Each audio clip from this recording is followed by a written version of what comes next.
For the quarter of Australians who are classed as obese, rapid weight loss may be the secret to reaching the goal.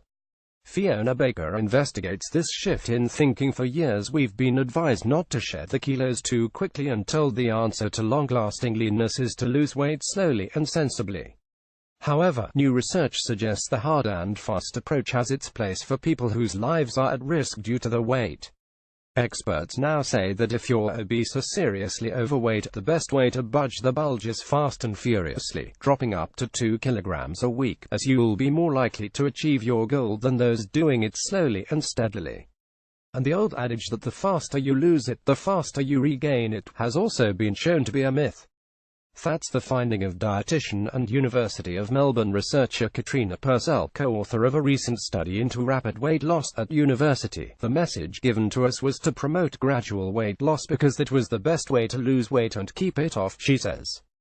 That's not the message I give out anymore. Purcell says the most significant discovery in her research, which was undertaken with Melbourne's Austin Health Weight Control Clinic, was unexpected. More than 80% of dieters on the RAPID program lost 12.5% or more of the weight, but only half of those on the gradual one did.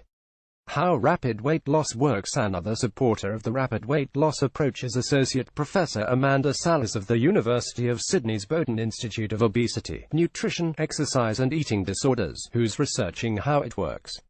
She believes that a moderate to measured approach to dieting can cause physical hardship for dieters, which can vastly increase the likelihood that the diet will fail. A number one reason for diet failure is what I call the famine reaction, when the body responds to being on a restricted diet by increasing appetite, inducing lethargy, and slowing down the metabolic rate, Salas says.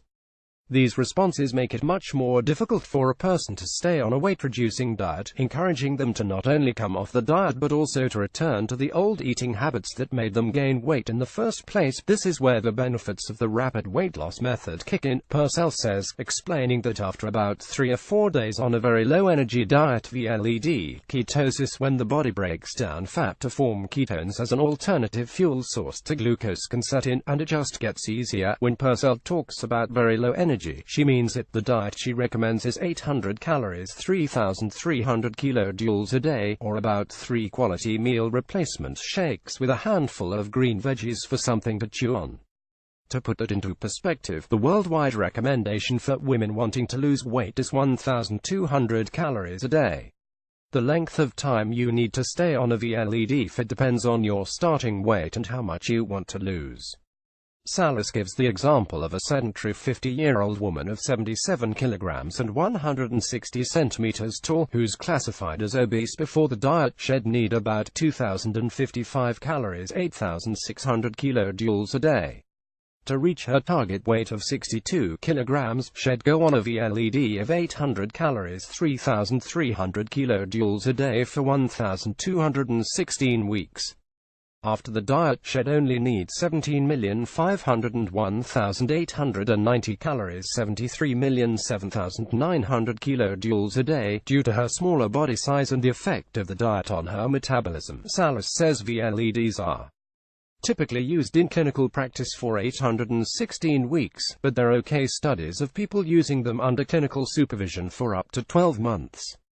Not for everyone, the all-or-nothing aspect of this diet is the key to its success, Salas says, explaining that you can take a break on weekends because the ketones won't get to work to the full appetite-suppressing effect.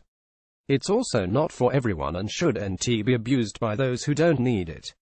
This diet is designed for people who are obese or are overweight and have a high risk of metabolic diseases, and must be done under the supervision of a health professional who can also help with weight maintenance when the famine reaction kicks in at the end of the diet, Salas says. Keeping the weight off. The ugly truth is that neither the gradual nor rapid method stops dieters from regaining weight. Purcell's study followed 102 people on a rapid diet and 102 on a gradual diet, all with a BMI of 30 obese, and found that regardless of the method, they regained about 71% of the weight they'd lost 3 years after they dieted. She admits that the secret to losing weight and keeping it off is yet to be truly discovered, at least in a scientifically proven way. To that end, Purcell tells obese and overweight people who seek her help to go on a very low-energy diet using approved meal replacements until they reach the target weight. So, yes, the RAPID program. Then every couple of months, when they notice a kilo or two come back, they go back onto that diet for a week or two to return to the goal weight.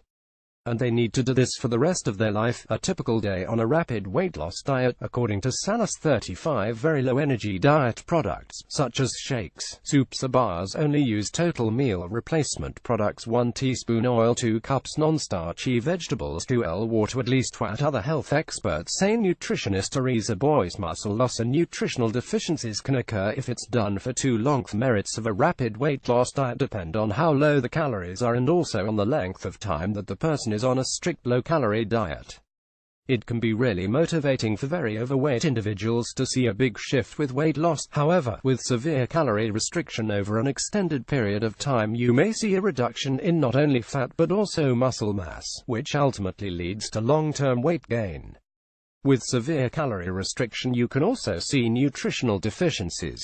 A short-term calorie restriction diet is generally okay as long as you educate the individual on a long-term approach to healthy, portion-controlled, real food meals, because there's no point restricting calories and dropping weight if you don't know how to nourish your body and maintain your weight in the long term. Psychologist Leanne Hallett's a band-aid solution if you don't address the emotional issues. The issue is why the weight went on in the first place.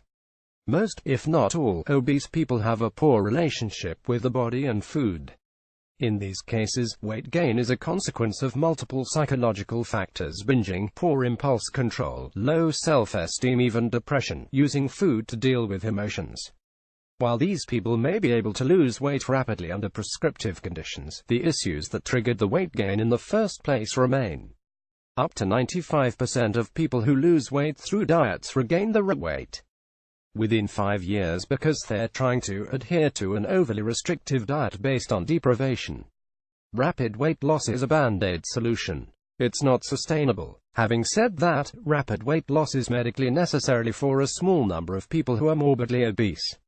However, they should also learn to manage the issues that contributed to the weight. Don't miss greater than. Do we all have a natural weight? Greater than. Avoid overeating. Greater than. How to decode food labeling.